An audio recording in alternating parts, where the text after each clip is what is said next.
মুখ্যমন্ত্রী শুভেন্দু অধিকারী বড় ঘোষণা করেছেন। 17 আগস্ট থেকে যোগ্য উপভোক্তাদের ব্যাংক অ্যাকাউন্টে অন্নপূর্ণা যোজনার 3,000 টাকা ঢুকতে শুরু করবে।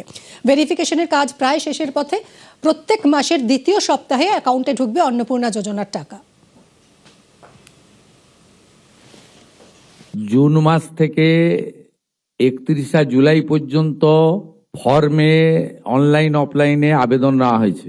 অফলাইনে যাদের আবেদন নেওয়া হয়েছে তাদেরকে পোর্টালে আপলোড করার কাজ হচ্ছে। তারপরেও আমরা আবেদন নিয়েছি 31 জুলাই পর্যন্ত। 2,16,00,000 মোট আবেদন করেছেন। এই আবেদনকারীদের ভেরিফিকেশন প্রায় শেষ পর্যায়ে এসে গেছে। 10 জুলাই পর্যন্ত যারা আবেদন করেছেন তাদের ভেরিফিকেশন কমপ্লিট করা যাবে।